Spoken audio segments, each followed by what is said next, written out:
さよならありがとう声の限り悲しみよりもっと大事なこと去りゆく背中に伝えたくてぬくもりと痛みに間に合うようにこのまま続くと思っていた僕らの明日を描いていた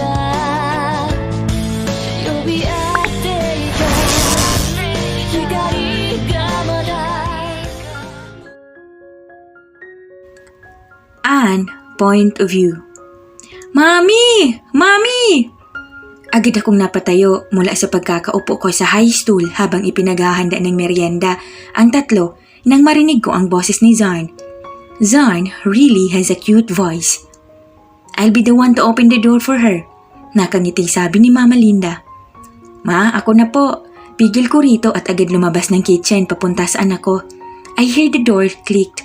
I excitedly ran towards the living area to hug her. Baby, I'm here, Zarn. How? I felt like my whole world stopped when I saw a man with her. My eyes widened as I ran out of words. I do not know what to do. I cannot move either. I can feel my eyes burning, seeing this man again. How? Mom! I got back to my senses when my daughter held my hand. Anak, go to the kitchen, I commanded. But Mom, I want to spend more time with Mr. Nick. I look at her with a surprised expression. She is enjoying his company? How did she even know him? How on earth did their paths cross? Anak, go now to the kitchen, as I said. My voice was a bit loud, but I am glad she obeyed me easily. She has no choice but to go there with her face sad. I sighed and stared at him who is slowly walking to me. I want to turn my back, but then my feet are glued in the floor for an unknown reason. What are you doing here? I swear, I did my best not to stutter. Please, baby, let me talk to you. I've been searching for you everywhere, he gently said and grabbed my hand, but I immediately pulled back. Baby? He has the guts to call me that. I narrowed my eyes at him. Why, Nick? You cannot control Luisa.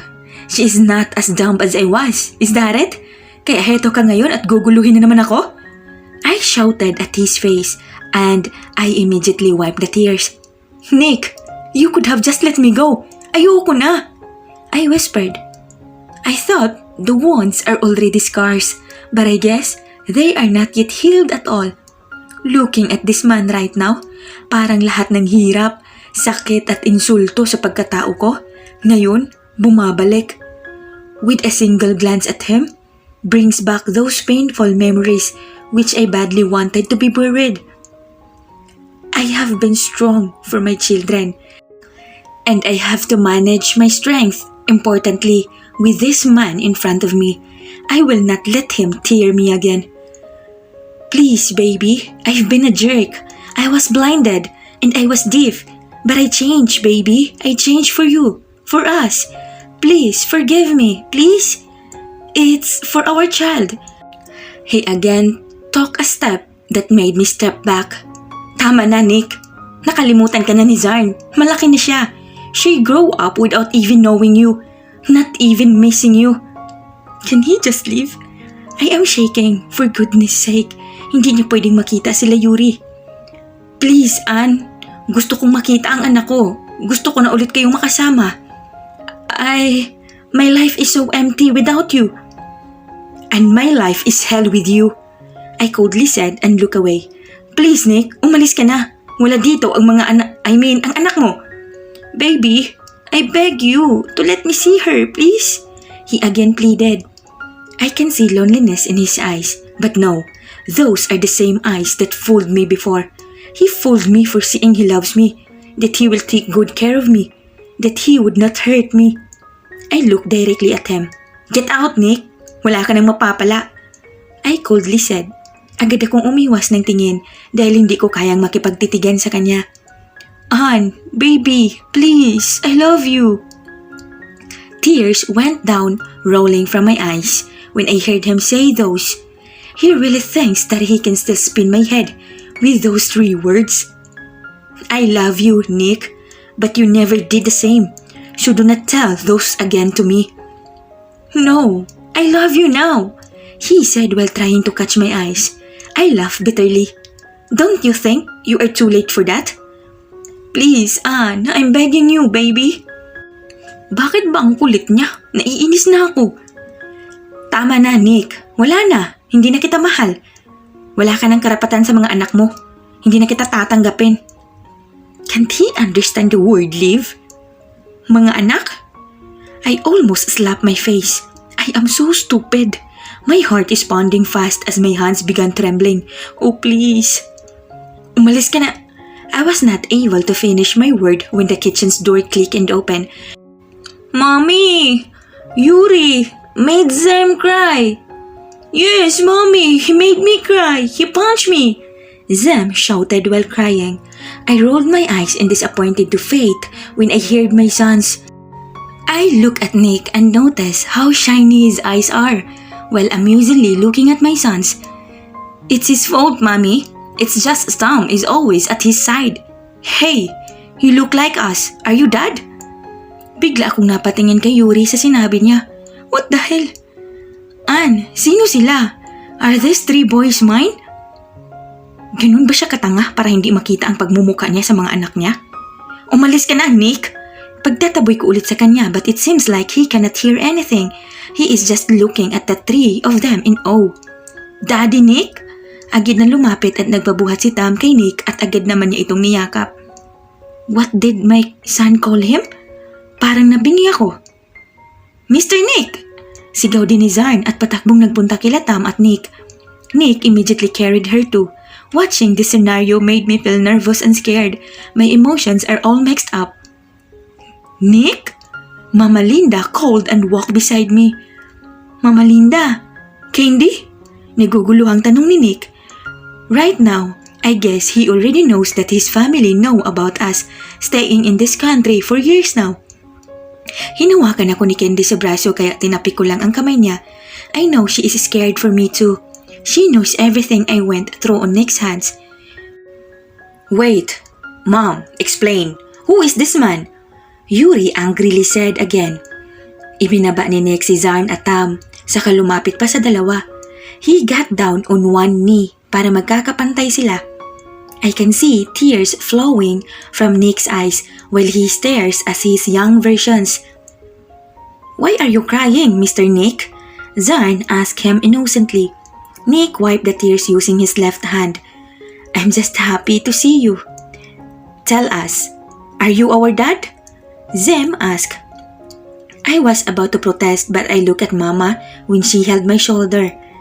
Darling, it's about time. She smiled. You know from the start that there'll be a time for this, and it is now. Hindi ako nakapagsalita kaya tinignan ko ulit ang mag-aama. I am. Can I hug the 2 of you? Nick said while smiling.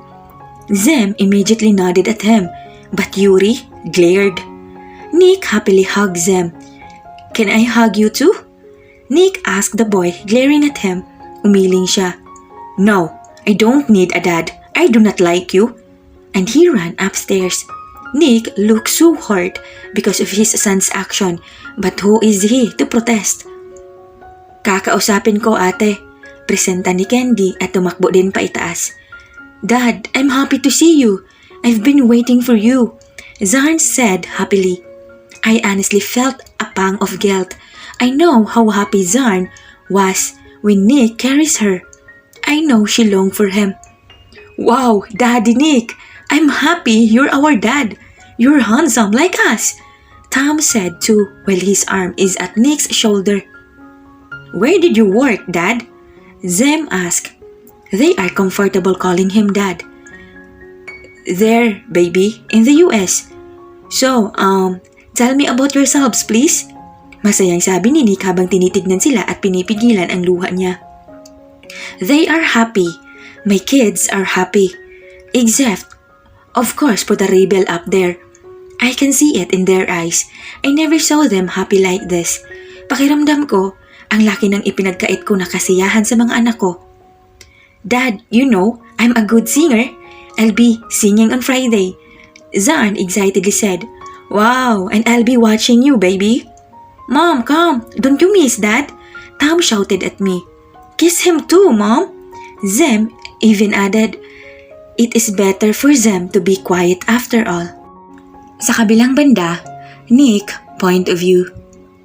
I immediately went back to the hotel for the conference the moment Mr. Montgomery called.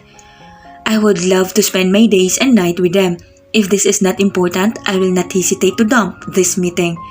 Kung pwede lang madaliin ang oras para makauwi ako ng New York to settle some works and stay here for long with my family. I suddenly smiled. Nakakatuwa lang na may triplets ako. They are talkative, especially Tom. Even though utal pa sila ng onte, I'm happy that their English is well spoken. I wanna know them more. Bitin ang oras kanina at hindi ko man lang sila nakausap ng maayos, especially my wife. Mr. Mendoza? I got back to my senses and looked at the person in front. You seem occupied, Mr. Montgomery said. I'm sorry, please continue, I said apologetically. I really cannot concentrate. Why does Mama Linda and Candy are there? A thought came to my mind that made me really want to go back to the US and talk to Dad. Samantala, on Anne's point of view. Mom, when will Dad come back? I looked at Zem and glanced at Mama Linda and Candy. I sighed. I don't know, baby. I saw how he pouted. It has been 5 days since we last saw him. Since we last heard of him. Nasabi ko na kila Leah at Topher ang tungkol dito and they said the same thing that Mama Linda said with just revived sentence.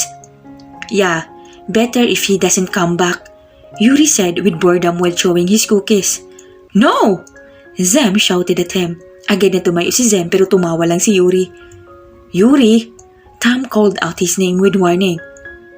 Ate, sigurado ka bang 4 na taon pa lang tong triplets mo? Bulong ni Candy at siniko ko na lang siya ng mahina. Me again? Tinuro pa ni Yurhi ang sarili niya. Pinaupo naman ulit ni Zarn si Zem. He'll be back, Zem, she assured. Mama Linda chuckled. Enough babies. Try this pie. It... Missed me? We all looked at the back door and saw Nick with happiness shown on his face. Dad!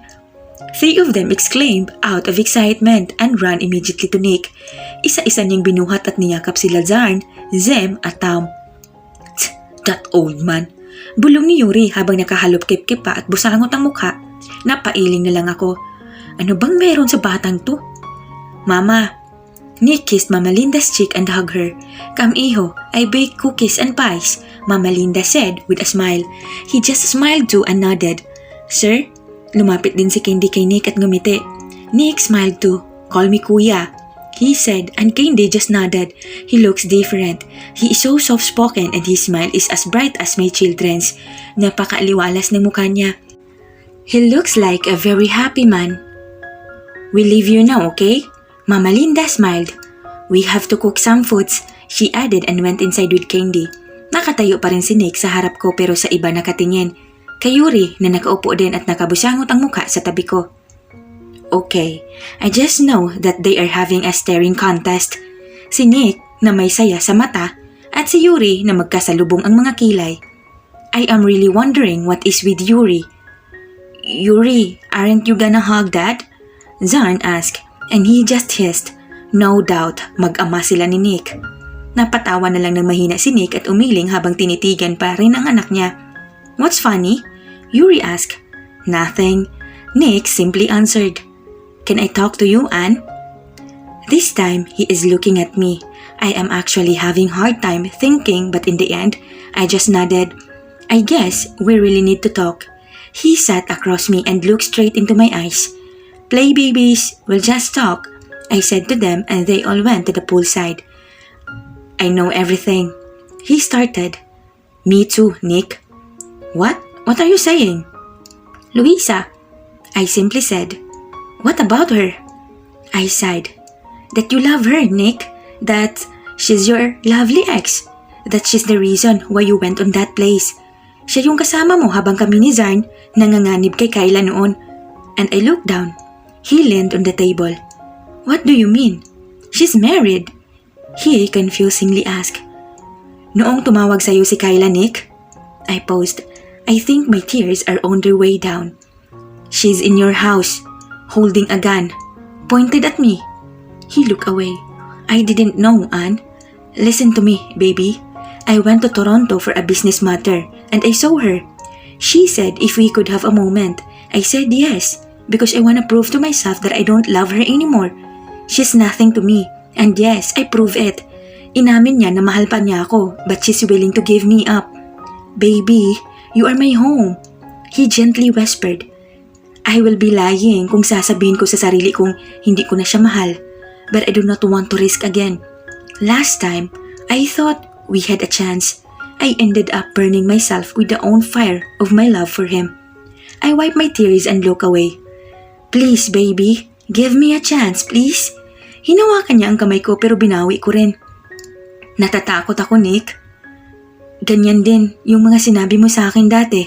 Pero ano, di ba? Hindi ka nakinig sa akin at lalo lang akong nahirapan? Lalo mo lang akong sinaktan dahil sa maling akala? I wiped my tears. 4 na sila. Ewan ko kung kakayanin ko pang asikasuhin silang 4 habang pinagsisilbihan ka kung sakaling mangyari na naman yung nangyari sa atin. Sa akin. He went near me and hugged me. Please, baby, hindi na. I've learned a lot of lessons when you left. His lips are on my hair. He kept on kissing my forehead while kneeling on my side while hugging me. I'm so sorry. Just a chance, baby. Please. One last chance. Humiwalay ako ng yakap sa kanya at tumitig sa mata niya. If it is really sincerity that I am seeing, would it last again? But how about my children? Kakayanin ko ba kung isusumbat nila isang araw ang hindi ko pagpayag na buuin ang pamilya nila?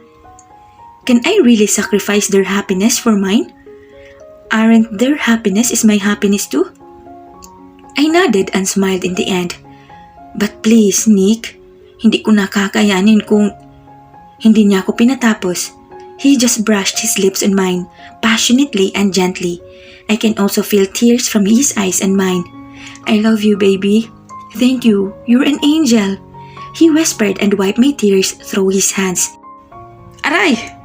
Napahiwalay siya agad sa kahumawak sa tagiliran niya. And we both looked at the direction where the suspect is.